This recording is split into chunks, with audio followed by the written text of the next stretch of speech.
ফেব্রুয়ারি মাসে যখন ঘটনাটা ঘটলো, আমি বেঁচে যাওয়া অফিসার, তারপরে আমার পোস্টিং হয়েছিল RSU, অর্থাৎ রাইফেল সিকিউরিটি ইউনিটে।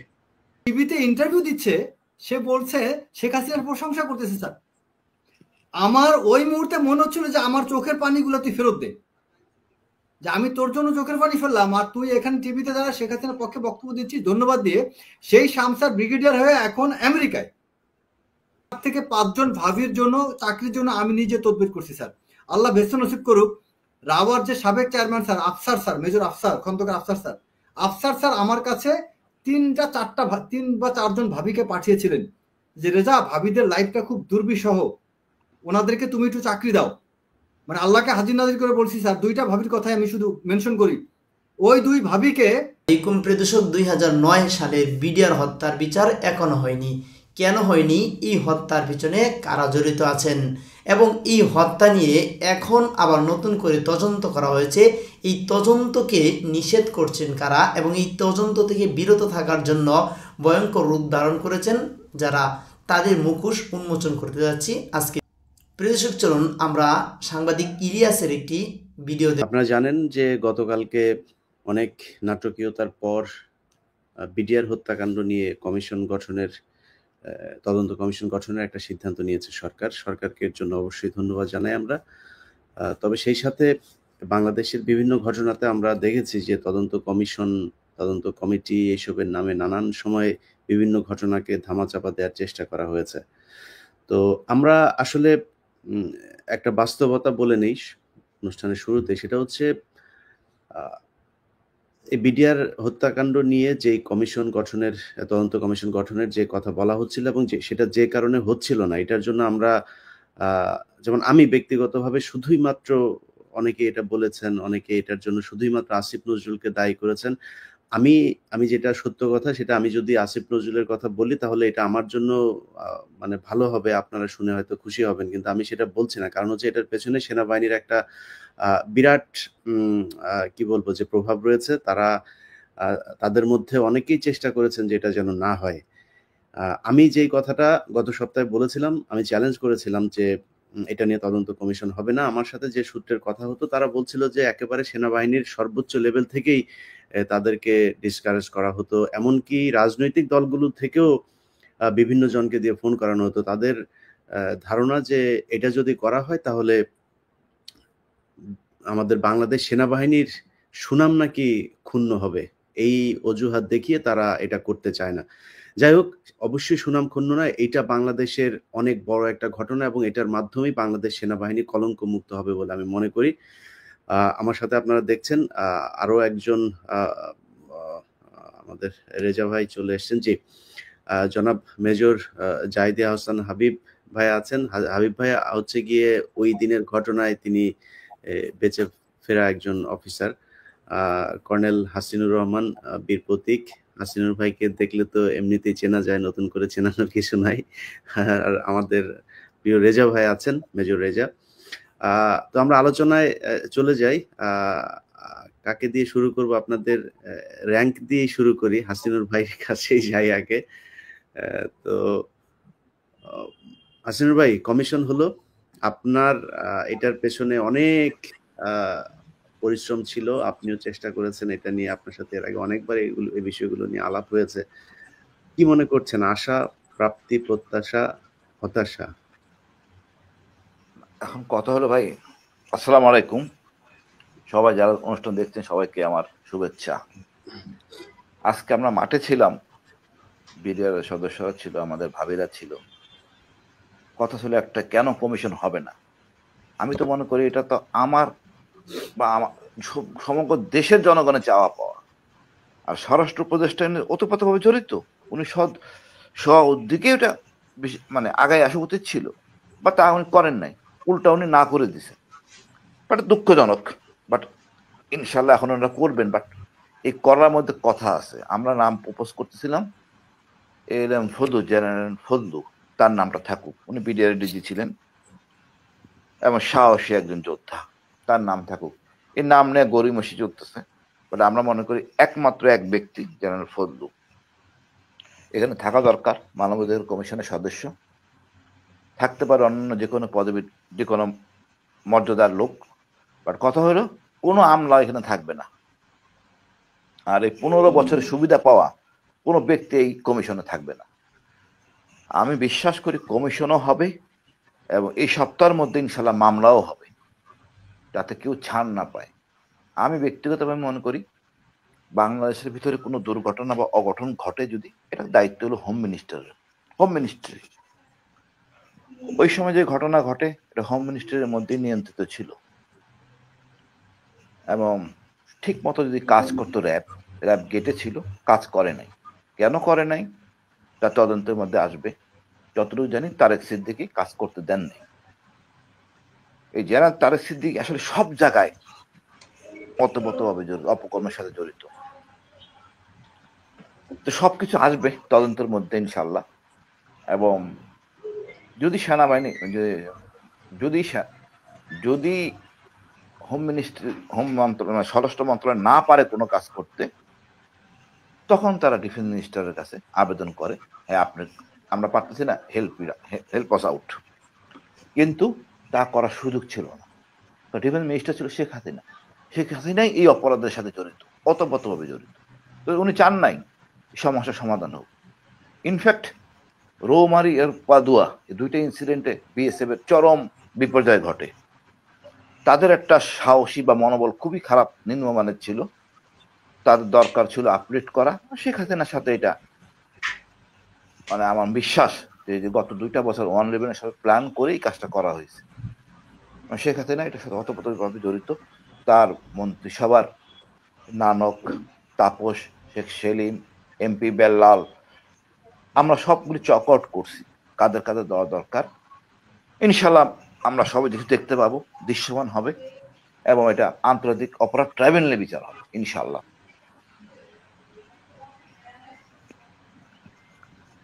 আর আস্থা হারানোর কোনো অবকাশ নাই। জি, আমার মানে এটা আচ্ছা, হাসিন ভাই বোধহয় কেটে গিয়েছে। জাহিদ ভাই, আপনার কাছে ওই দিনের ঘটনার বর্ণনা শুনবো, তার আগে রেজা ভাইয়ের কাছ থেকে একটু শুনে আসি। জনাব মেজর রেজাউল করিম, আপনি নিজেও ইভেন কি আওয়ামী লীগ সরকারের সময়ও আপনি এই সরকারের বিভিন্ন সমালোচনা করেছেন, এবং আমার মনে হয়, আমার বিশ্বাস যে বিডিআর হত্যাকাণ্ড নিয়ে যে ঘটনা, এটা সুষ্ঠু বিচার হলে আপনিও যারা সেনাবাহিনীর খুশি হবে তাদের মধ্যে একজন। কি স্বপ্ন দেখছেন এই তদন্ত কমিশন গঠনের যে ঘোষণা এসেছে সেটা নিয়ে?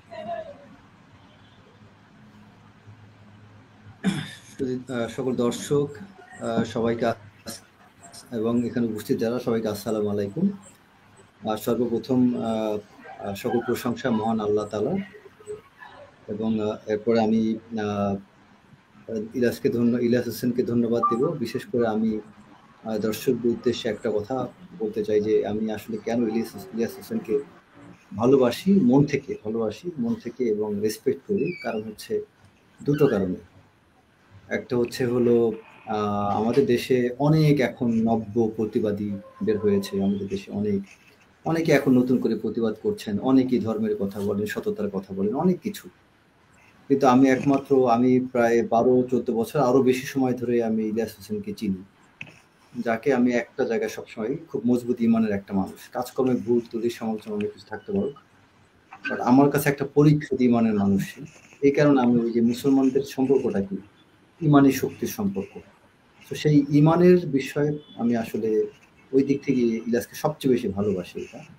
আর দুই হচ্ছে তার লোভ লালসা নাই, নির্লোভ। বর্তমানে অনেকেই যারা কাজ করে অনেকেই অনেক সুযোগ সুবিধা নেয়। আমরা যারা পূর্বে প্রতিবাদ করছি, প্রতিবাদ করার পরে আমাদের অনেকের হাতে অনেক সুযোগ আসছে, তার মধ্যে অনেকেই সুযোগ গ্রহণ করেছে, বাট ইলিয়াস সেই সুযোগটা নেয়নি। এই জন্য আমি আমার রেসপেক্ট, ভালোবাসা এবং সেলুট টু ইলিয়াস হোসেন। আচ্ছা, এখন মূল প্রসঙ্গটাই ফিরি। অ্যাকচুয়ালি পিলখানার কথাটা বলতে গেলে আমাদের অনেকগুলো বিষয় এখানে আসে, বাট আমি একটা বিষয় সবচেয়ে বেশি গুরুত্ব আরোপ করবো। সেটা হচ্ছে কি যে বাংলাদেশে আপনারা যা দেখেন, এখানে বিশেষ করে হাসিন স্যারের সাথে আমার আলাদা একটা সম্পর্ক আছে। স্যারকে আমার সরি স্যার, আমি সালাম দিতে ভুলে গেছিলাম। আসসালামু আলাইকুম স্যার। আমরা হাসিনুর স্যারকে নিয়ে এই প্রসঙ্গে ইলিয়াসকে লক্ষ্য করে বলি, ইলিয়াস হাসিনুর স্যারকে যখন গুম করা হয়, স্যারকে নিয়ে একটা পোস্ট দিয়ে আমি নিজেও গুম হয়ে গেছিলাম। এটা এই বিষয়ে স্যারের সাথে গত কিছুদিন আগে ইউনিভার্সিটি সেমিনারে বসে গল্প করতেছিলাম আমরা।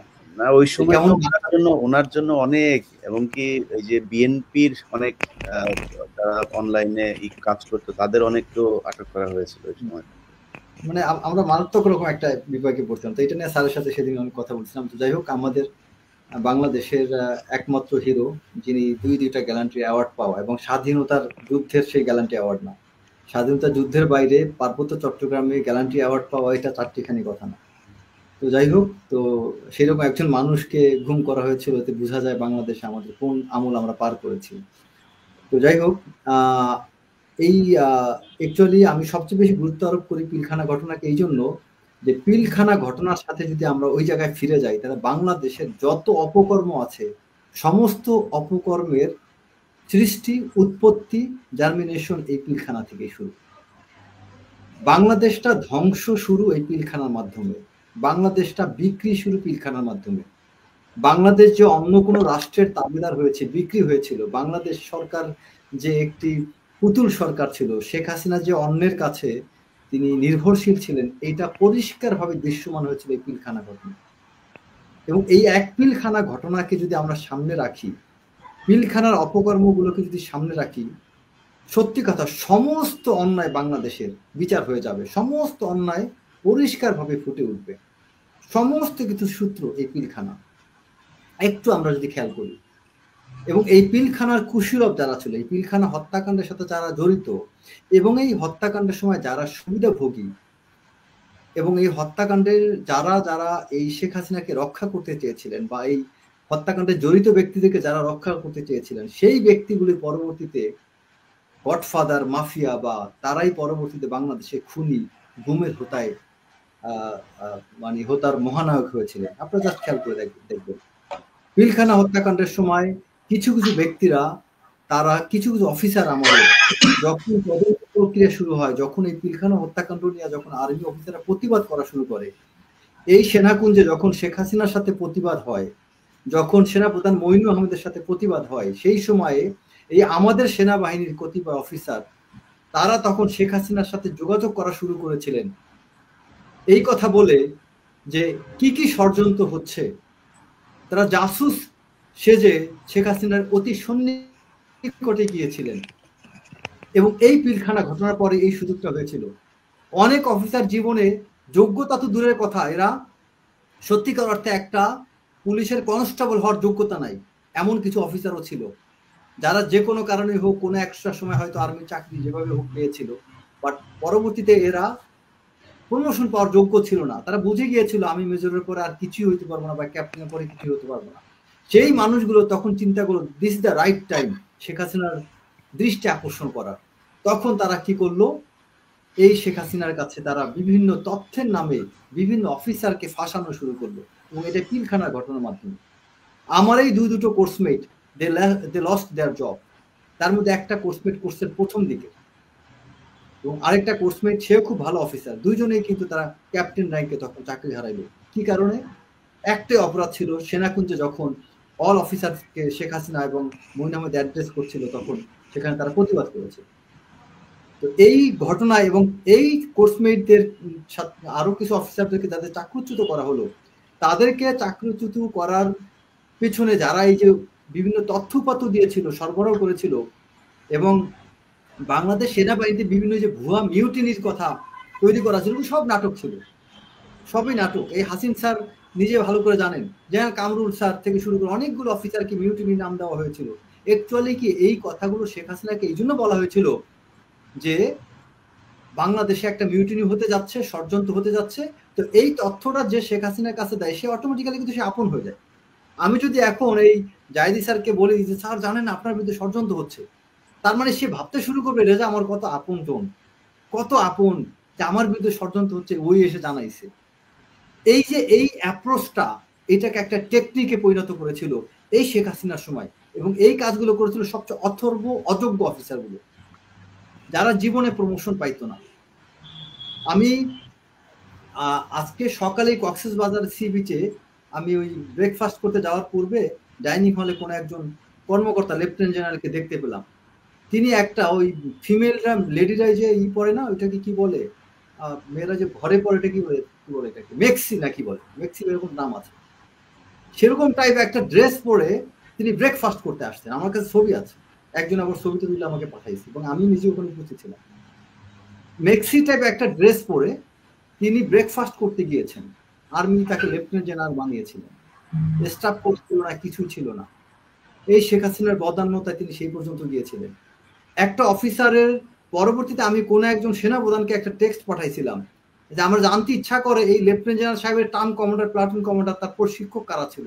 তারা শিখাইতে ব্যর্থ হয়েছে যে ডাইনিং হলে, পাবলিক প্লেসে ডাইনিং হলে আসতে গেলে একটা ড্রেস কোড মানতে হয়। এটা আমার আর্মি অফিসার সবাই আমরা করি, কিন্তু সিভিল লোক সবকিছু করতে পারে, বাট আমরা পারি না অনেক কিছু। কারণ আমাদের ট্রেনিং এর ড্রেস কোড জিনিসটাকে খুব গুরুত্ব দেওয়া হয়। একটা ডাইনিং হলে যাব, সেখানে মিনিমাম একটা শার্ট প্যান্ট, একটা ট্রাউজার পরা উচিত। সেখানে একটা মেক্সি টাইপ ড্রেস পরে যাচ্ছে এবং তার এই বুকটা এই পর্যন্ত পুরো ফাঁকা ছিল, হাতা কাটা এরকম এখানে অর্ধেক, আর তারপর আর বাকিটা দৃশ্য বললাম না। আমি প্রোগ্রাম শেষে আমি ইলিয়াসের কাছে ছবিগুলো পাঠাবো। তো এইরকম ব্যক্তিগুলো এই শেখ হাসিনার সময় প্রমোশন পেয়ে বড় উচ্চ পদে গিয়েছিলেন। এটা কি কারণে? এই মানুষগুলো পিলখানা ঘটনার সময় নীরব ছিলেন। এই পিলখানা ঘটনা আমরা অনেক কথা তুলে ধরি, কিন্তু কিছু ব্যক্তির নাম আনি না। পিলখানা ঘটনার সময় দিদেন ডিজিএফআই ডিজি জেনারেল মোল্লা ফজলে আকবর, তিনি কেন সিঙ্গাপুরে ছিলেন? ডিজিএফআই ডিজি এইরকম ঘটনার সময় তো ওইখানে থাকার কথা না। কেন শেখ হাসিনা সেদিন, সেই পিলখানা ঘটনার দিন, ওই দিন তার প্রোগ্রাম ছিল, সেই প্রোগ্রাম তিনি কেন যান নাই? তারপরে ডিজিএফআই ডিজি সেখানে কেন উপস্থিত থাকেন নাই? তিনি কেন এই বিষয়ে তার ডাইরেক্টর বা কাউকে কোনো নির্দেশনা, কোনো তথ্যপত্র দেননি? সব টপ পার্সনরা সবকিছু জানতো। তারপরে যখন এই পিলখানা ঘটনা ঘটে, তখন এখানে এটা ছিল একটা মিলিটারি সিচুয়েশন। সেখানে কেন সাধারণ রাজনীতিবিদদেরকে পাঠালো, সিনিয়র নেতা না পাঠায় কেন আজম আর নানকের মতো নেতাকে পাঠানো হলো? সবকিছু পরিষ্কার ছিল। এই সিচুয়েশন ট্যাকেল দেওয়ার জন্য তখন দিদেন ব্রিগেড কমান্ডার, 40 ব্রিগেডের হাকিম, তাকে পাঠাইতে পারতো। আমাদের আর্মির 2টা এপিসি যদি পিলখানা গেটে যায়, তাক করা হইতো, সব ঠান্ডা হয়ে যেত। আমাদের কোনো মিলিটারি অ্যাকশন নেওয়া হয়নি, মিলিটারি কোনো অফিসারকে পাঠানো হয় নাই, কোনো কিছু করা হয়নি। আচ্ছা, এখন আমি পিলখানার ঘটনা সবাই জানে, এটা নিয়ে একই জিনিস তফসরা করে লাভ নাই। এখন আমি আসি এই যে কমিশন নিয়ে, যেটা কমিশন অ্যান্ড কমিটি। একটা বিষয় কি, আমাদের একটা বিষয় হচ্ছে যে অ্যাকচুয়ালি এই কমিশনটা কি? কমিটিটা হলো সাধারণত একটা ইন্টারনাল, মানে কোনো একটা বিষয় যদি কোনো ইন্টারনাল, মানে committee is a group of individuals who are appointed or elected to perform a specific task internally. আর যেটা হচ্ছে মানে যেমন আমি আমার নিজের প্রতিষ্ঠানের মধ্যে আমি একটা কমিটি তৈরি করে দিলাম আমার নিজ প্রতিষ্ঠানের জন্য। আরেকটা হলো আর কমিশন হচ্ছে তার কমিশনের যারা রিপোর্ট তৈরি করে, ইনভেস্টিগেশন করে।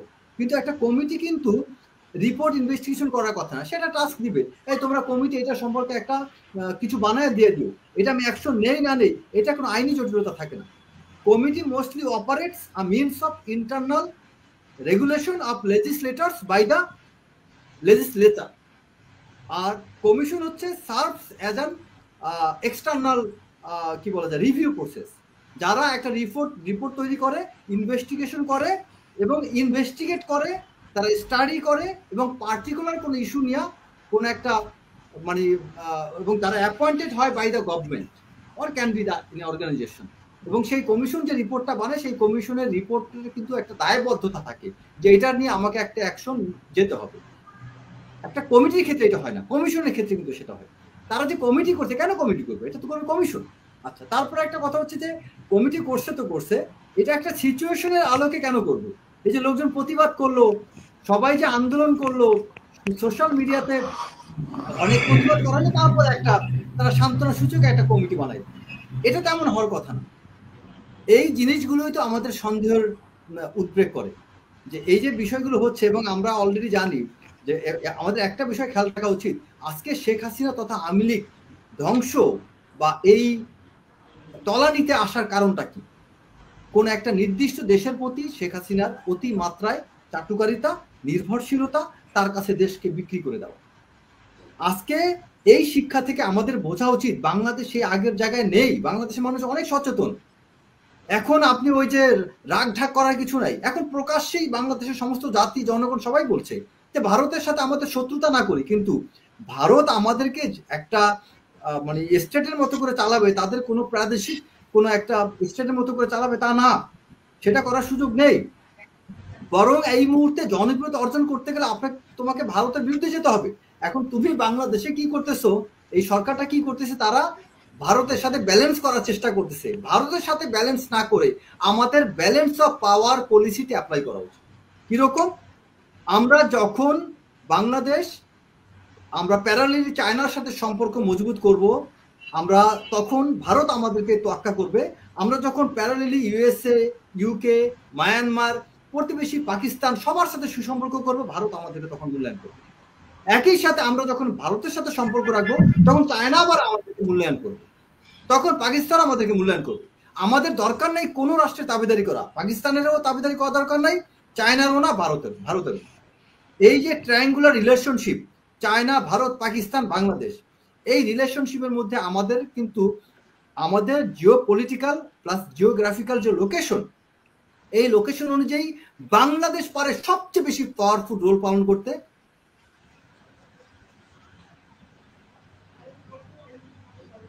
জাহিদি ভাই, জি, আসসালামু আলাইকুম। বিজয় এর শুভেচ্ছা জানিয়ে আমি শুরু করছি। আমি major Mohammad Zahidi Ahsan Habib, 25 female long কোর্সের এখন অবসরে আছি। আমি সেদিন 25 ফেব্রুয়ারি 2009 একজন বেঁচে যাওয়া অফিসার। তো আমি বিস্তারিত যাওয়ার আগে আমি একটা তদন্ত কমিশন এবং তদন্ত কমিটি সম্বন্ধে রেজা স্যার অলরেডি আপনাদেরকে জানিয়েছেন।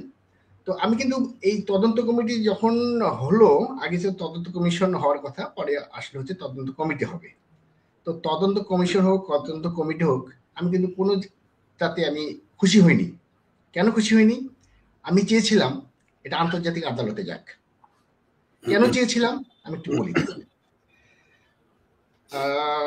আমার 2009 সালের ফেব্রুয়ারি মাসে যখন ঘটনাটা ঘটলো, আমি বেঁচে যাওয়া অফিসার, তারপরে আমার পোস্টিং হয়েছিল RSU অর্থাৎ রাইফেল সিকিউরিটি ইউনিটে। তাই I was eastern desk commander. তার আগেই আমি ছিলাম হচ্ছে জেডএসও হিসেবে আমার পোস্টিং হয়েছিল বিডিআর কার্নেজের আগেই, মানে বিডিআর কিলিং এর আগে আমার পোস্টিং হয়েছিল। তখন RSU কমান্ডার ছিলেন হচ্ছেন কর্নেল আতিকুজ্জামান স্যার। হি কল মি এবং সে আমাকে বললো যে জাহিদি তুমি আমার ইস্টার্ন ডেস্কটা তুমি দেখো, কেননা এখন তো আমাদেরকে রিফর্ম করতে হবে। এই সময় একটা হিউম্যান ক্রাই উঠে গেল যে এই বিচার কার্যটা কে করবে এবং কিভাবে হবে। তখন আর্মির মধ্যে সবাই একসাথে বলে যে এটা কোর্ট মার্শাল হতে হবে, যে বিকজ এটা আর্মির সবাই মারা গেছে, এটা কোর্ট মার্শাল করতে হবে, MBML আওতা আনতে হবে এবং 3 মাসের মধ্যে সবাইকে একটা আমরা সমাধান দেখতে চাই। তো এটা নিয়ে আমার সিও তদানীন্তন ডিজিও মহোদয় মাইনুল স্যার, ওনারা বললেন যে না, এটা আর্মি এটা বিচার করবে বা আর্মি কোর্ট মার্শাল হবে এটা, বা MBML আওতায় হবে। আমরা সবাই খুশি। কিন্তু কিছুদিন পরে পরে শুরু হলো যে এটা ওভাবে হবে না, এটাকে একটা এমিকাস কিউ একটা গঠন করবে 11 জন মিলে।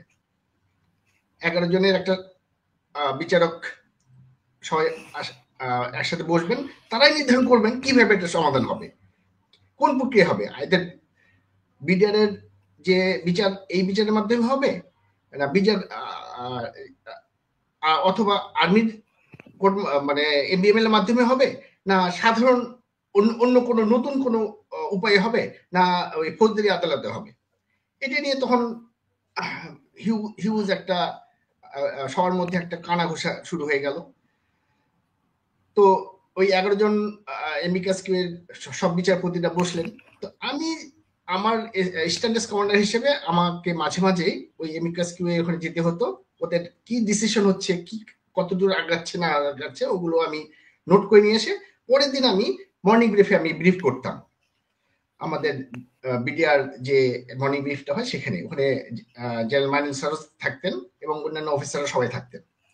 তো আমি একদিন বললাম যে স্যার, আমি একটা জিনিস আমাকে খটকা লেগেছে, আমিও চাচ্ছিলাম না যে এটা, আমি চাচ্ছিলাম যে এটা কোর্ট মার্শাল হয়ে হোক, কোর্ট মার্শাল হয়ে এটা বিচার হয়ে যায়, আমরা যেহেতু আমার আর্মি আমরা ওইটা চাবো। তো একদিন ওটা ওই একটা ডিবেট হচ্ছিল বিচারকদের মধ্যে।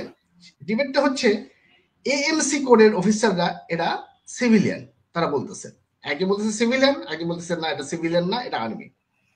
তো আমি ওই উদাহরণটা নিয়ে এসে আমি মর্নিং ব্রিফে বললাম যে স্যার, এই এমিকাস কুয়ের যারা বিচারক মন্ডলী আছেন তারা সবাই learned, we respect them, but তারা বেসিক যে আর্মির জিনিসটা সেটা তারা জানে না। কি বলে কি জানে না? আমি বললাম যে স্যার, তারা ওই আর্মি এএমসি কোডের যারা অফিসার আছে তাদেরকে তারা সিভিলিয়ান বলতেছে। যারা এই বেসিক জিনিসটা জানে না তারা এত বড় একটা আমাদের একটা বিচার তারা কিভাবে করবে? উনি আমাকে বসে দিলেন, ইউ সিট ডাউন। তো আমি বললাম যে কি ভুল বললাম না কি বললাম, আমি বুঝতে পারলাম না। আমাকে সিট ডাউন করে দিল সবার সামনে, হ্যাঁ, কোনো কথা শুনতে চাচ্ছেন আমাকে। তারপর আমি আবার উঠলাম কিছুক্ষণ পরে। তা বললো স্যার, আমাকে বললেন যে তুমি কি বলতে চাচ্ছ? আমি বললাম স্যার, এই 11 জনের মধ্যে অন্তত 5 জন আমাদের আর্মি থেকে যাক। আর্মির আমাদের তো জ্যাক ডিপার্টমেন্ট আছে, সেখান থেকে আমাদের 5 জন যেতে পারে, তাহলে একটা ভালো হবে। তো এটা ওখানে আবার আমাকে বসে দিলাম। তখন আমি বললাম যে এভাবে একটু মনে হয়, আমি তো ইয়াং সবচেয়ে, মানে তখন আমাদের বয়সও তো এটা বেশি ছিল না, আমি এখন লেফটেন্যান্ট কর্নেল টার্নও আসেনি আমার। তখন আমি বসে গেলাম। তখন আমি এটা নিয়ে আমি আমার সিওকে জানালাম। সিও বলে যে ঠিক আছে, তুমি একটা রিপোর্ট লেখো, রিপোর্ট রেখে আমরা আমাদের চ্যানেলে আমরা পাঠিয়ে দিই। আমার সিও ছিলেন তখন হচ্ছে লেফটেন্যান্ট কর্নেল আতিকুজ্জামান। তো এই মুহূর্তে আমি একটু বলে রাখতে চাই, স্যার কিন্তু একদম কোয়ালিফাইড একজন আই কোর্সের অফিসার, উনি ইনস্ট্রাক্টর ছিলেন। ইউ ক্যান, মানে আমরা তাকে কিন্তু আমরা এই তদন্ত আদালত যে কমিটি গঠন হবে তাতে কিন্তু আমরা রাখতে পারি, আমরা চিন্তা করে দেখতে পারি। আমি কম্পিটেন্ট অফিসার জন্য বললাম, এবং আরেকজন অফিসারের নাম বললাম, সেটা হচ্ছেন যে ফজলুর রহমান। আপনারা সবাই স্যার একটু আগে বলেছিলেন, এই দুজনকে আমি মনে করি তারা ভালো হবে। দেখ, এই কথা বলার পরে আমি বললাম, তারপর তো পরে ইতিহাস তো আপনারা জানেন যে তদন্ত হলো এবং তদন্ত কমিটি গঠন করলো এমিকাস কুয়ের সুপারিশ অনুযায়ী। কিন্তু সে তদন্ত কমিটি কি করলো, তদন্ত কি বিচার হলো, তা তো আমরা সবাই আপনারা দেখতে পাচ্ছি। সেই একই জিনিস আমি বলতে চাচ্ছি, এখন যে তদন্ত কমিটি হবে, সেই তদন্ত কমিটি যেন ওই রকম আগের তদন্ত কমিটির মতন বা আগের বিচার কাজ যারা করছে, এই যে কি বলে পুলিশের কয়েকজন অফিসার বা এবং এনআইটি টোটাল 26 জন অফিসার ছিলেন, মানে ন্যাশনাল ইনভেস্টিগেশন টিম। এখানে ছিলেন 12 জন মনে হয় জয়েন্ট সেক্রেটারি নাবাব, আর আমাদের আর্মি অফিসার ওইরকম ছিলেন ব্রিগেডিয়ার জেনারেল নাবাব। তারা কি করছে? তারা তো কিছুই করেনি। তারা they were all were guided.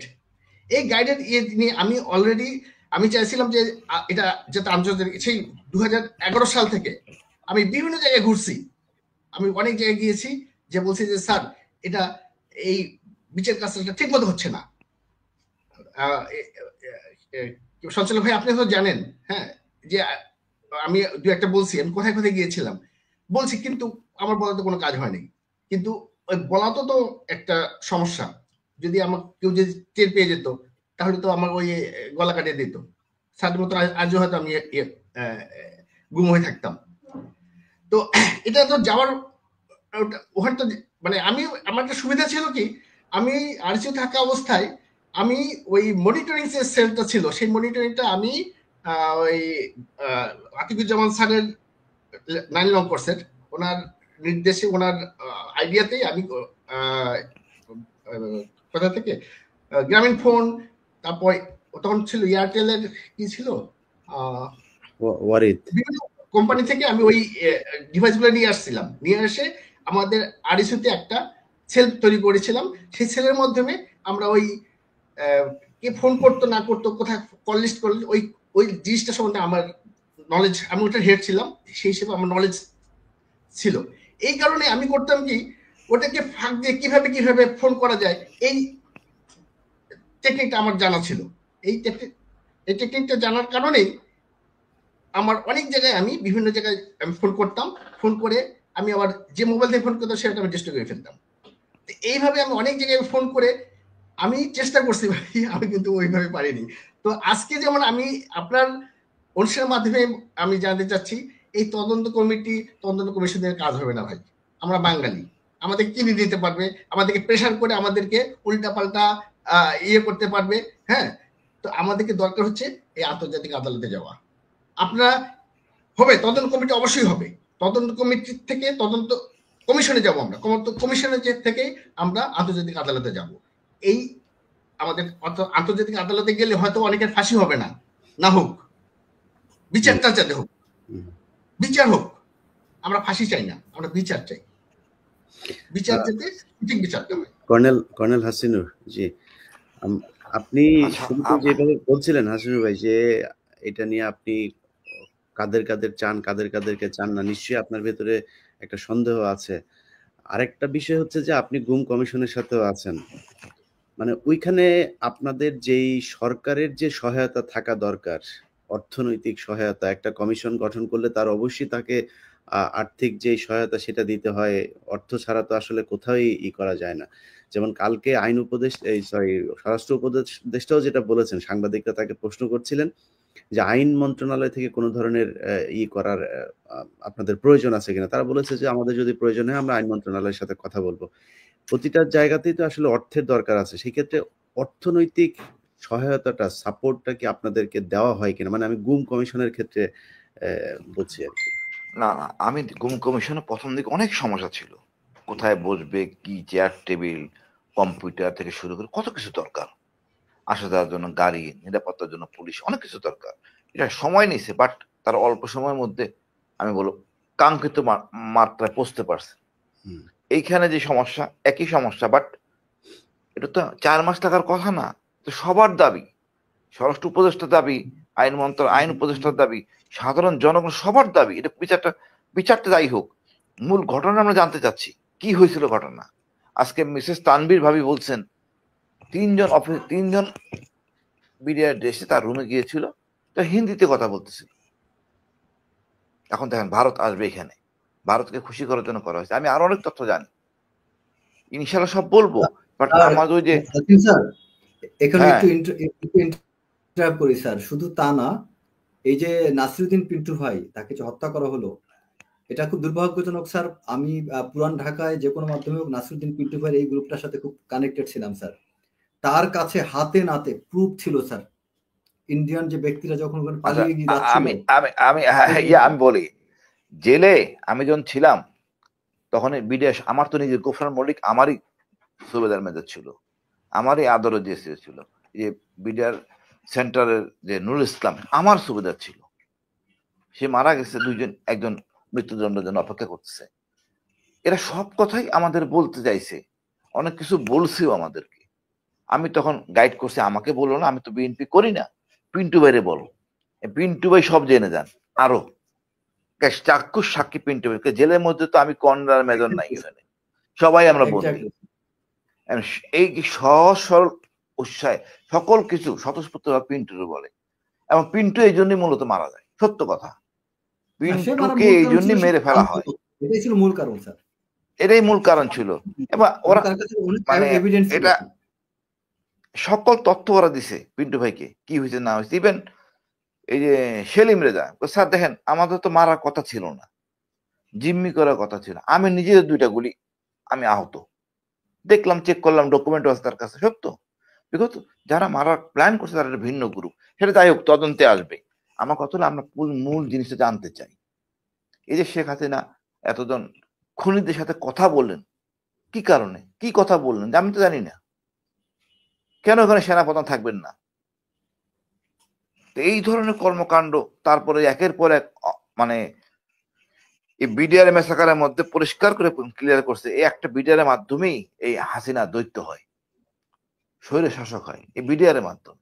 তারপরে যা কিছু করে সবখানে পার হয়ে গেছে, এবং এই বিডিআর এর মাধ্যমে সেই খালেদা জিয়াকে ক্যান্টনমেন্টে বের করে দেয়, আবার যা করছে মানে যাচ্ছে তাই, সারা জীবনের জন্য এই শাসক তারা। আর এর জন্য দায়ী আমাদের কিছু অনৈতিক জেনারেল, এদেরকে চিহ্নিত করতে হবে। অল্প কিছু সুবিধা নেওয়ার জন্য, একটু ব্লেসিং পাওয়ার জন্য এই জেনারেলগুলি কাজ করছে। এই জেনারেলদেরকে চরিত্র তার পরিবারও জানে না তার কি অনৈতিক। মানে আমার কি বলার আছে, কিছু বলার নাই। আজকে ওই তানভীর রবি বললো যে তার বাচ্চাকে আইসিসিবি পা করতে দেয় নাই। মানে ওইটা তো ঘটনা ঘটছে, তারপরে যে ফলো আপ, যারা একটু কথাবার্তা বলছে যে সরকারের বিপক্ষে গেছে, তাকে আর কোনো সুযোগ সুবিধা দেওয়া হয় নাই। প্রতিটা পদে পদে তাকে বিপদে ফেলছে।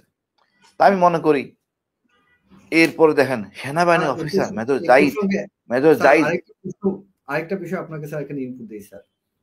2017 সালে এসিটিভিতে একটা টক শোতে আমি গিয়েছিলাম। আমার সাথে রিয়াদ আহসান, আমাদের ইলিয়াস হোসেন চিনতে পারেন, রিয়াদ আহসান নামে একজন মডারেটর ছিল ওখানে। ওই প্রোগ্রাম আমার সাথে যুক্ত ছিল স্যার দুদকের একজন আইনজীবী খুরশেদ আলম বা কিছু একটা হবে। হ্যাঁ, এই খুরশেদ আলম সে নিজে স্যার ওই জায়গায় আমাকে বিভিন্নভাবে প্রভোগ করেছিল স্যার, যে আমি কেন এই বিডিআর বিষয় নিয়ে পিলখানা নিয়ে কথা বলি। এবং এই খুরশেদ আলম নিজে ডিজিএফআইতে রিপোর্ট করেছিল যে আপনাদের এই অফিসার কেন পিলখানা বিষয় নিয়ে সরকারের বিরুদ্ধে এইভাবে এখনো বক্তব্য দিতে পারে মিডিয়াতে। এই খুরশিদ আলম নিজে বলেছিল স্যার। অথচ সে ছিল, হ্যাঁ খুরশিদ আলম আছে কোথায় এখন? আমি অনেক খুঁজছি, তার কোনো খোঁজ খবর পাইনি। মানে তার সময় অনেক কিছু আছে, এবং আমি তো এই বিষয়ে আলাদা একটা সেশনে বলবো তার অপকর্ম। এরা তো দেশেই থাকার কথা, পুলিশ তো এর ধরলে অনেক কিছু বের হওয়ার কথা। এর মতো হ্যাঁ, এ অনেক কিছু জানে। এই খুরশিদ আলম যিনি ছিল এই পিলখানা হত্যাকাণ্ডের অন্যতম আইনজীবী, এই খুরশিদ আলম, ওই একটা কথা আছে না, বেড়া হয়ে ধান খায় রক্ষক ভক্ষক। এই খুরশিদ আলম যে ছিল রক্ষক, সে বরং উল্টা কাজ করেছিল। এবং আরো একটা কথা স্যার এর মাঝখানে বলি, সরি স্যার, মানে একটু ইন্টারাপ্ট করলাম স্যার, ভুলে যেতে পারে এই জন্য। রাঙামাটিতে কোন একজন সিও 25 বেঙ্গলের, ওই সিও তখন ভারপ্রাপ্ত অ্যাক্টিং কমান্ডার 305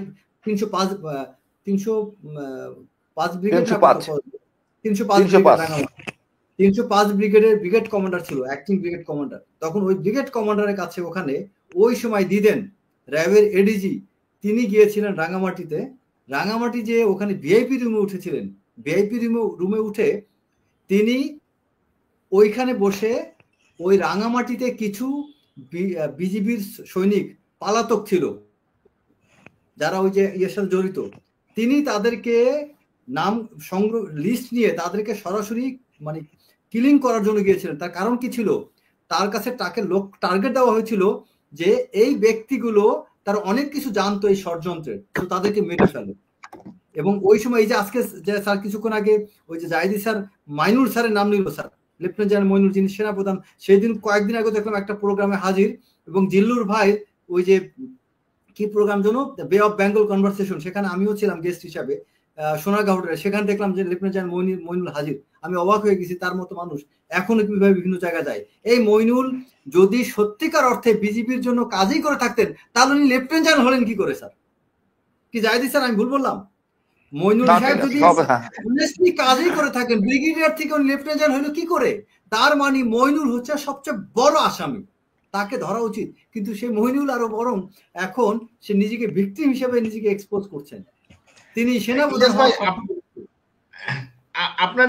আপনার এই অনুষ্ঠানের মাধ্যমে আমি একটা আবদার করছি আপনার কাছ থেকে, সেটা হচ্ছে 26 তারিখ আমি বের হই 3:15 বের হওয়ার সাথে সাথেই গেটেই আমি কিন্তু একটা বক্তব্য দিই। সে বক্তব্যটা লাইভ ছিল, এবিসি রেডিওতে এটা লাইভ ব্রডকাস্ট করা হয়। যখন ব্রডকাস্ট করলো সাথে সাথে কিন্তু সব কিন্তু খোলাসা হয়ে গেল সবার কাছে। এবং ওই একবারই সে ব্রডকাস্ট করার পরে এটা তারপরে করলো কি, এটাকে এডিটেড করা হলো, অর্থাৎ এটা কাটসাট করে তারপর ইটিভি বিভিন্ন জায়গায় দেওয়া হলো। তো আপনার যদি আমি পরবর্তী এক সাংবাদিক ভাইয়ের কাছে শুনেছি এটা বিবিসি আর্কাইভে এটা আছে, এই ইয়েটা আমার দরকার। এটা একটু মানে র যে বক্তব্যটা দিয়েছি, এই বক্তব্যটা দরকার। বক্তব্য তুমি তো নিজে হাজির, আর্কাইভ দরকারটা কি? সাক্ষী হিসেবে তোমার গানা হবে, সমস্যাটা কি? না, ওটা দরকার নাই আর্কাইভ, তুমি তো নিজে হাজির। আমার নিজের কানে শোনা ওই দিন দুপুর বেলা একটা আঞ্জুমান মুফিজের একটা অ্যাম্বুলেন্স বের হয় গেট থেকে, আমাদের গোয়েন্দারা এটাকে ফলো করে। তেজগাঁওর মোড়ে আসার পর ওই অ্যাম্বুলেন্স থেকে 8 জন লোক নেমে একটা সাদা মাইক্রোবাস দাঁড়ানো ছিল, তাতে উঠে, এবং ওই অফিসার ওই মাইক্রোবাসটাকে ফলো করে এয়ারপোর্ট পর্যন্ত আসে। তারপর ওরা ভিতরে ঢুকে যায়, কিন্তু ওরা বুঝতে পারে যে ডিজিএফআই ওদেরকে মনিটর করতেছে, ওই গাড়িটাকে আর ঢুকতে দেয় না, পিছনে ফলো যে গাড়িটা করতেছিল। তখন সে গাড়িটা ঘুরে আনে আঞ্জুমান অফিসের মেইন অফিসের মহাখালী, সেখানে যায়। ওই অ্যাম্বুলেন্সটাকে চেক করে, ওখানে 8টা ইউনিফর্ম পায়, ড্রাইভারকে সব নোট করে নিয়ে আসে। তো অসুবিধা নাই, সব কিছু ফকফকা হয়ে যাবে, বাট তদন্তটা করতে হবে স্বতঃস্ফূর্তভাবে। আমার এখন এই পরিবেশ আছে স্যার, আমার এই বক্তব্যের পরে সাথে সাথে কিন্তু স্যার আমাকে ফোন করা হয়, ফোন করে বলা হয় যে আমি যাতে আর কোনো বক্তব্য না দিই। 1 2 নম্বর, অন্যান্য যত সার্ভাইভ অফিসার ছিল তা আপনি দেখেন স্যার, কারো কোনো বক্তব্য নাই, সবাইকে স্টপ করে দেওয়া হয়েছে। স্যার এবং শুধু তা কেন, শাম স্যার, কর্নেল শাম স্যার, মানে হাসিন স্যার আপনি তো চিনেন স্যার, টনিক শাম। হ্যাঁ স্যার শুনেন স্যার, পিলখানা ঘটনা আমেরিকাতে নাকি আছে এখন। হ্যাঁ ইলিয়াস, আমি ওই জিনিসটা বলতেছি। পিলখানা হত্যাকাণ্ড ঘটলো স্যার ফেব্রুয়ারিতে, ইলেকশন হলো নভেম্বর মাসে, তাই না sir, if I am not wrong?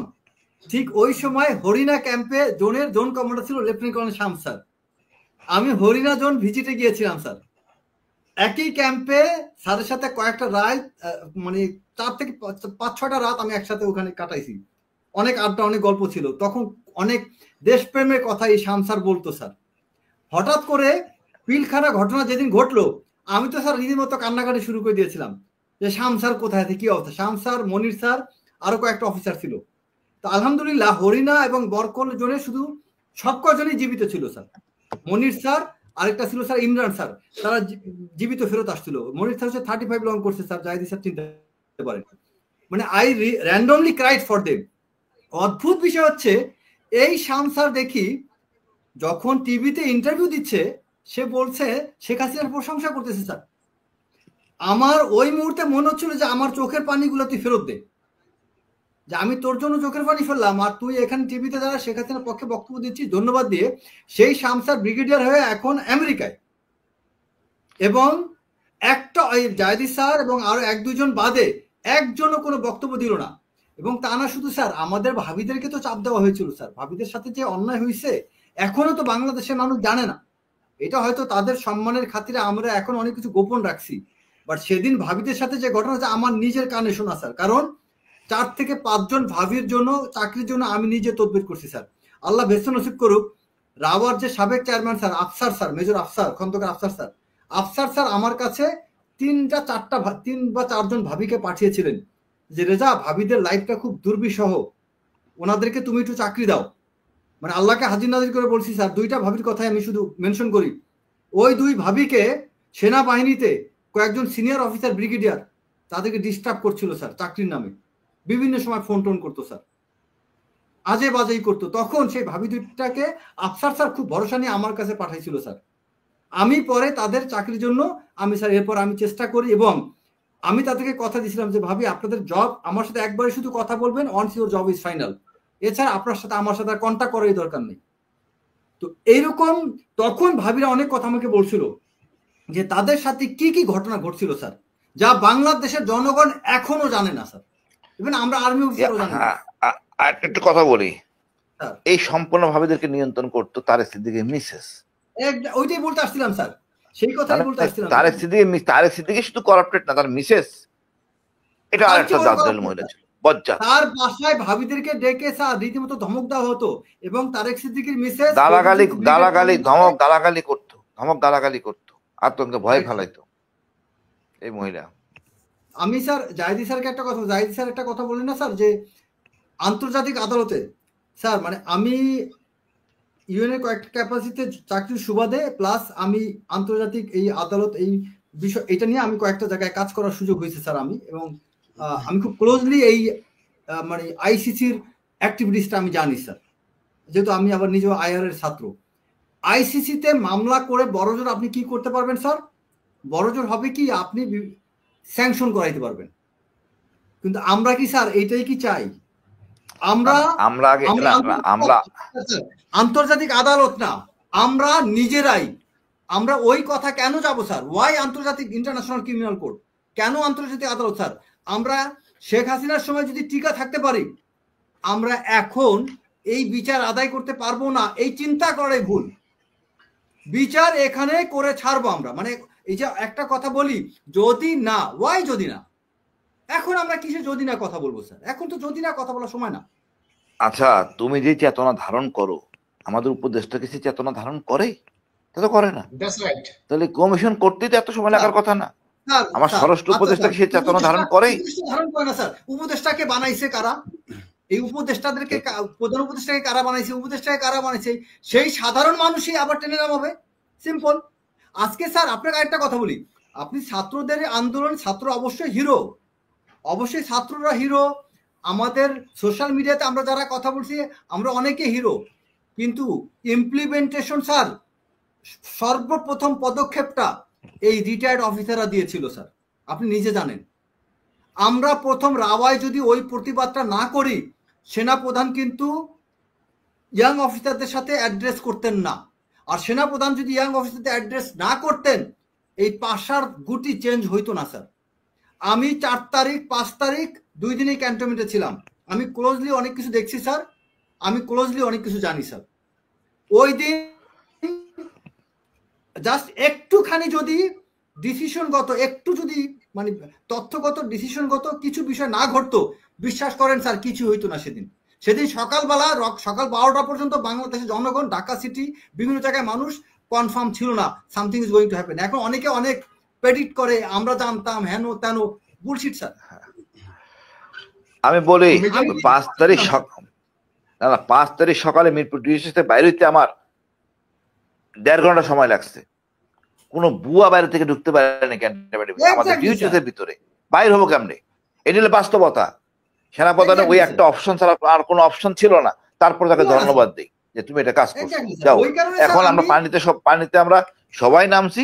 আমাদের গৌরব আমাদের ফিরে আনতে হবে। এই নদী পারে সাঁতরাই আমরা ওই পারে যাবো, কাউকে ভয় পাওয়ার কিছু নাই। বিডিআর হত্যার বিচার আমরা করবো। স্যার মোমেন্টাম কি ধরে রাখা যাবে স্যার? আপনারা তো অনেক সিনিয়র স্যার, এখন মিড লেভেল সিনিয়র যারা আর্মির মিড লেভেল, এটা তো সব আমাদের সমসাময়িক স্যার। আমার তো মোটামুটি অনেকের সাথে কথা বলে যেটা বুঝি, আর্মির all young officers 100% sir they are dedicated about this issue. 100% sir, 100% dedicated. ঠিক আছে স্যার, আমি একটু বলি স্যার, আমি তো বাস্তব দেখেছি স্যার। এই 100% না 1000% ডেডিকেটেড ছিল ওই বিডার কিলিং এর পরেই। কিন্তু তারপরে কি হলো? তারপরে অনেকে বিক্রি হয়ে যায়। আমরা বাঙালি ভয় দেখেন না ভাই। এখন ভয় দেখাচ্ছি না ভাই, ভয় দেখাচ্ছি না। ওই দিন আর এই দিন না, ওই সময় মানুষ জানতো না ইভেন অনেক পার্থক্য বাংলাদেশের সাথে কি ষড়যন্ত্র। আমি তো ভুক্তভোগী। অতএব এখন মানুষ জানে সবকিছু। এখন স্যার আমাদের একটা ফোকাস থাকতে হবে এই মুহূর্তে, সব ভুলে একটা ফোকাস, পিলখানা। আমি কথাটাকে শুরুতে বলছি, আমি একটু রিপিট করে আবার বলি স্যার। পিলখানা হত্যাকাণ্ডের যদি বিচার মানে শুরু হয়, এই বিচার করতে গেলে স্যার থলের বড় বড় বিড়ালগুলো বের হয়ে আসবে। এবং জাতির সাথে যত বড় বড় বিশ্বাসঘাতকতা বা বিশ্বাসঘাতক কর্মকর্তা, খুনি মাফিয়া, গুম খুন থেকে শুরু করে যারা দেশের শাসন ব্যবস্থা ধ্বংসের সাথে জড়িত ছিলেন, তাদের প্রত্যেকের সৃষ্টি, হাতে খড়ি সবকিছু হয়েছে এই পিলখানা হত্যাকাণ্ড। এবং হত্যাকাণ্ড পরবর্তী অপরাধীদের রক্ষা করার জন্য বা এজেন্ডা বাস্তবায়নের জন্য, নিজেদের অবস্থান মজবুত করার পাশাপাশি শেখ হাসিনার বিশ্বাসভাজন হওয়ার জন্য যারা যারা ভূমিকা রেখেছিলেন, তারা প্রত্যেকেই তাদের উৎপত্তি এই পিলখানা ঘটনার মাধ্যমে স্যার। তো এই পিলখানা বিচারটা শুরু করলে বিশ্বাস করেন সমস্ত কিছুর বিচার হয়ে যাবে স্যার। তো আমরা এখন ফোকাস করি পিলখানা, আর কিছু না। আচ্ছা, আমার একটা কথা, এই সমস্যা তো আমাদের না, পুরো জাতির সমস্যা।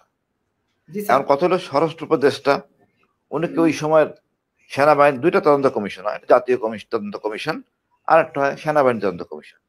সেনাবাহিনী তদন্ত কমিশন উনি প্রেসিডেন্ট ছিলেন, উনি সবটাই জানেন। আওয়ামী লীগ জড়িত ছিল কি ছিল না, কারা ছিল কি আর কারা ছিল না, উনি ভালো তদন্ত করছেন, কিন্তু প্রকাশ করতে পারেননি পুরোটা। কাটছাট করে অনেক রাষ্ট্রকে খুশি করে, নেত্রীকে খুশি করে পাবলিশ করছেন।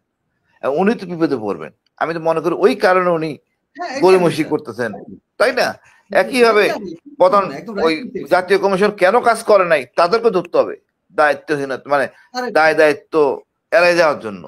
বাট তারপরে বলবো সত্য উন্মোচিত হোক। এখানে ভারত অতপ্রতভাবে জড়িত, অতপ্রতভাবে পরিষ্কার।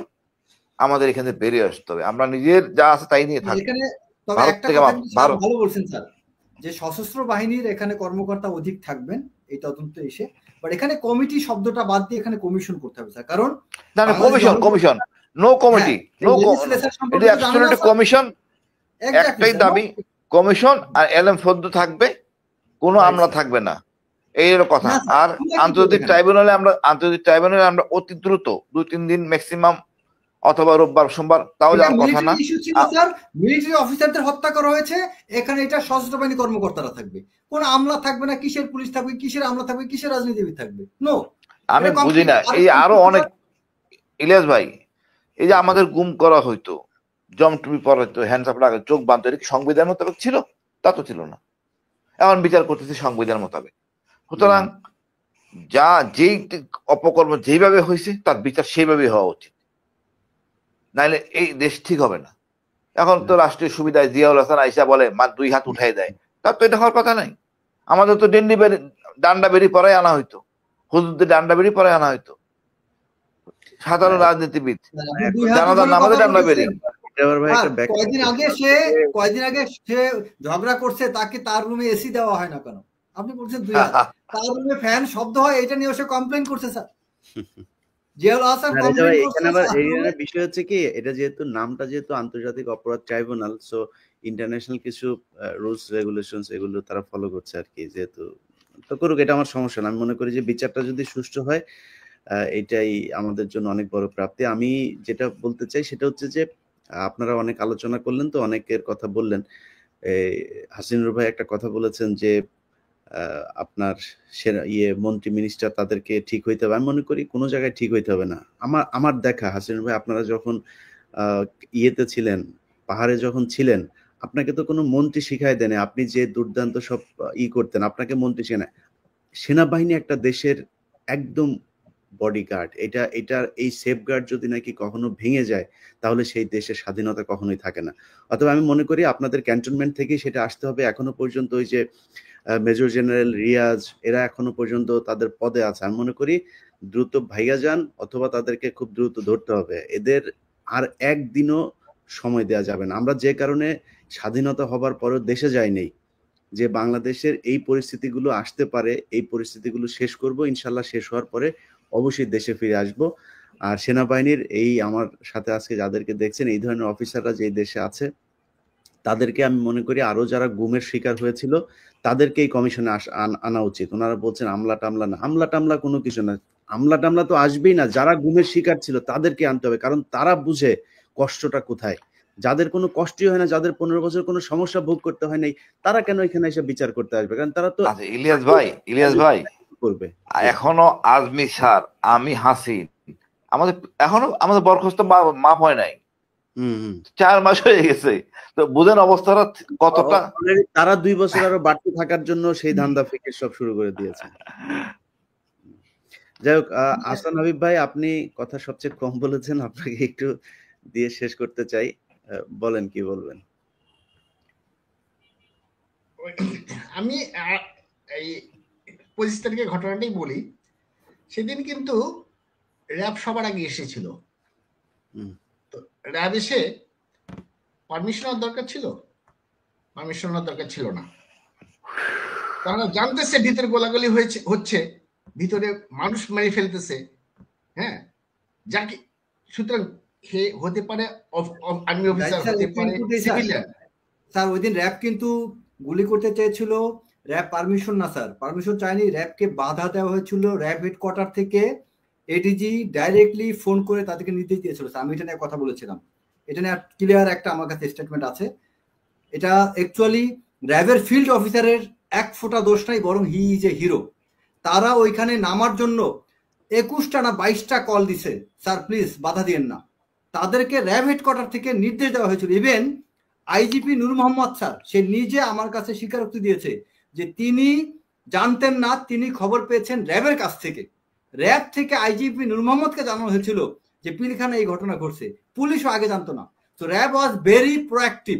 কিন্তু দুর্ভাগ্যবশত আমাদের র্যাবের ফিল্ড অফিসাররা ভালো ছিল, কারণ তারা তো ওই ইয়াসারের, আমাদের যে র্যাবের যে মারা গেল গুলজার স্যারের হাতে করা অফিসার, যে কারণে তাদের সেন্টিমেন্টটা তখন উজ্জীবিত। কিন্তু ওই র্যাব হেডকোয়ার্টার থেকে স্যার অসহযোগিতা করছিল। র্যাব হেডকোয়ার্টার না, it is absolute Reza Noor, ADG operation. Right, ইনি তারা সিদ্দিকের নাম দিয়ে বলছেন। তিনি ভাই এখনো পর্যন্ত তিনি চাকরিতে, মানে হ্যাঁ, না চাকরিতে নাই এখন, মেজর জেনারেল হয়ে অবসর। আর আমার ব্যাচমেট আরেকজন ছিল এডিজি অপস, এডিজি অ্যাডমিন, সশরীরে নিয়ে যায় ওখান থেকে উঠাই নিয়ে আসে। এই তদন্তে আসবে। ওই যে স্যাংশন খাওয়া রেজানুর, স্যাংশন খায়নি তো, বল তবে গল করে বেড়াচ্ছে। ইউএস এর স্যাংশন ছিল না তার? না না না না, সে না। উনি র্যাবে ছিল হলো পিলখানা ঘটনার সময়, পরবর্তীতে সে 46 ব্রিগেডের ব্রিগেড কমান্ডার ছিল, এর পরবর্তীতে এমএস ছিল, তারপরে সে লগ এরিয়া কমান্ডার ছিল, তারপরে যশোর দ্বীপের জিওসি, এরপর ওখান থেকে তিনি গিয়েছিলেন মিশনে, ইরাক অ্যাম্বাসেডর বা কিছু একটা ছিলেন, এরপরে বাংলাদেশে এসে রিটায়ারমেন্টে গেছিলেন। যাই হোক, আমরা সব শেষ যেটা দেখলাম যে বিডিআর হত্যাকাণ্ড নিয়ে শেষ পর্যন্ত আমি মনে করি এটাও একটা বাংলাদেশের মানুষের জন্য একটা সফলতা যে অন্তত এইখানে তারা রাজি হয়েছে। তার ঠিক একদিন আগেই বলেছিল তারা কোনো কমিশন করছে না, এটা নিয়ে একদম সরাসরি বলে দিয়েছিল। তো আমি মনে করি যারা গুমের শিকার যেসব মানুষ এখনো পর্যন্ত জেলখানায় আছে, তারা কর্নেল হাসিনুর এখানে যারা আছে তার সবার সাথে আসলে ইনফ্যাক্ট আপনারা যোগাযোগ করতে পারেন, তাদেরকে জানাতে পারেন। আর আরেকটা জিনিস খুব মানে কি বলবো, যে খুব সহজভাবে আমাদের সামনে পরিলক্ষিত হয়েছে যে এই কমিশনটা সেদিনই গঠন হলো যেদিন কিনা ছাত্ররা ঘোষণা দিল যে আইন উপদেষ্টার কার্যালয় ঘেরাও করা হবে। তো আমি মনে করি পরের কাজগুলি আমার মনে হয় আইন উপদেষ্টার কার্যালয় ঘেরাও করলেই মনে হয় এইভাবে হয়ে যাবে। তো আপনারা যারা এখনো গুমের শিকার পরিবারগুলো আছেন, যারা এখনো জেলখানায় আছেন, হাসিনুর ভাই, রেজা ভাই, আপনাদেরকে একটু আমি এটা একটু জানায় রাখি, হাজার হাজার মানুষ এখনো পর্যন্ত জেলে, হাজার হাজার, যারা কিনা এই আওয়ামী লীগ সরকারের সময় এই বিষয়ে একটা জঙ্গি নাটক এই বিষয়ে একটা তথ্য দিতে চাই। আমাদের এটা আমার কাছে প্রায় বিজিবির 15-20টার মতো সিপাহীর স্টেটমেন্ট আমার কাছে সরাসরি তার পরিবার দিয়েছে। 15-20 জনের মতো সিপাহীর পরিবার, তারা তাদের স্টেটমেন্ট দিয়ে বলেছে যেটা যে এই বিজিবির অনেক সদস্য যারা অনেক ঘটনার প্রত্যক্ষদর্শী, যারা এটা নিয়ে অনেক সাক্ষীও দিতে চেয়েছিল, সেই সদস্যদেরকে অনেককে মেরে ফেলা হয়েছে, অনেকে এখনো জেলে আছে, এবং তাদেরকে মানে যদি মুক্ত করা হয় এবং যদি তদন্ত হয়, তারা অনেক তথ্য দিতে পারবে আমাদেরকে, অনেক তথ্য। ইনশাআল্লাহ সুযোগ হবে। দুইজনকে মারা হয়েছে এবং আমি তাদের পরিবারের সাথে আমার কথা হয়েছিল, তারা বলেছে যে সরকার থেকে জানানো হয়েছে তাদের চিকিৎসাধীন অবস্থায় মারা গিয়েছে। আসলে চিকিৎসাধীন অবস্থায় তারা ওইখানে মারা যায়, তাদের কারো বুকে ব্যথা কিংবা এমনিতেই নানান ভাবে তাদেরকে মারা হয়, এগুলো করে হসপিটালে নিয়ে যাওয়া হয় তখন যখন সে মারা যায়। তো চিকিৎসাধীন ডাক্তার যে ছিল সে বলে যে উনি মারা গিয়েছেন, এইভাবে তারা নিউজ করায়।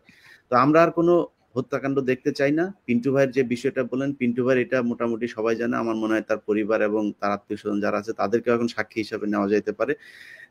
আমরা মনে করি এটা সুষ্ঠু তদন্ত হওয়া দরকার। যে অফিসার গুলো গুম হয়েছিল বিশেষ করে তাদেরকে দিয়ে যদি এটা করা যায়, কোনো সিভিল পুলিশ কারোরই দরকার নেই। এখানে পুলিশ টুলিশ আসবে কোত্থেকে? পুলিশ নিজেই তো নিজেদের লোকজনকে তারা বিচার করতে পারে নাই। তো আমি মনে করি এটা সবচেয়ে সহজ সলিউশন হইতে পারে, যারা গুম হয়েছিল তাদেরকে যদি এই দায়িত্বটা দেওয়া হয়। যাই হোক, প্রিয় দর্শক, আপনারা একটু আর একটা মিনিট আমি কথা বলি। সেটা হচ্ছে আমরা টোটাল 107 জন দরভালে সেদিন উপস্থিত ছিলাম। 57 জন শহীদ হয়েছেন, বাকি আছেন ছিল হচ্ছে 50 জন। এই 50 জন অফিসার কে কিভাবে বেঁচে গেল তার একটা তদন্ত হওয়া উচিত। এই তদন্ত হলেই সুযোগ হবে ইনশাআল্লাহ সুযোগ হবে। স্যার এই কারণে বলতেছি, স্যার এই কারণে বলছি যে এটা নিয়ে অনেকে বিভিন্ন ভাবে এটাকে স্যার মানে কি বলে এটাকে নাটক সাজায়। এই নাটকটাকে বন্ধ করার জন্য স্যার এই জিনিসগুলো আসা উচিত, জনসম্মুখে আসা উচিত। এবং যারা আমি চাই না স্যার, এবং যারা এখানে স্যার বীরত্বের ভূমিকা পালন করছে তাদেরকে গাজী উপাধি দেওয়া হোক স্যার। গাজী উপাধি দেওয়া হোক, আর যারা জাসুসের কাজ করছে তাদেরকে ওইভাবে নিক্ষেপ করা হোক স্যার।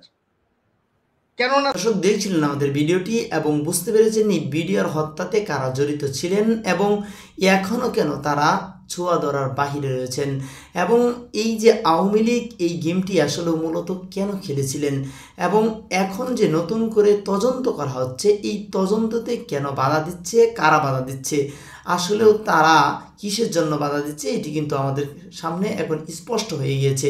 তারা নিজেদের যান বাঁচানোর জন্য এবং এখনও যারা ক্ষমতায় রয়েছে তারা এই বিডিআর হত্যাতে জড়িত রয়েছে। তবে এই বিডিআর হত্যার বিচার যদি এই বাংলার জমিনে না হয় তাহলে বাংলাদেশ একটি কলঙ্কিত রাষ্ট্র হিসেবে কিন্তু পরিচিতি পাবে, এবং সেটি এই কলঙ্কের দাগ যুগ যুগ ধরে কিন্তু বয়ে বেড়াবে এই বাংলাদেশ। কারণ বিডিআর হত্যার মতো যারা দেশকে সুরক্ষিত রাখে, যারা দেশের সর্বোচ্চ আইন ক্ষমতায় থাকে, যারা দেশের মানুষকে নিরাপত্তা দেওয়ার জন্য নিজের জীবনকে উৎসর্গ করে দেওয়ার প্রতিশ্রুতি গ্রহণ করে, তাদেরকে হত্যা করা হয়েছে নির্মমভাবে, তাদেরকে হত্যা করেছে এমনভাবে যেতে তারা কেউ পালানোর জন্য কোনো সুযোগ পায়নি, এবং তাদেরকে যারা হত্যা করেছে তাদের বিচার আজ পর্যন্ত হয়নি, এবং তাদের বিচারের যে তদন্ত, সুষ্ঠু তদন্ত সেটিও কিন্তু হয়নি।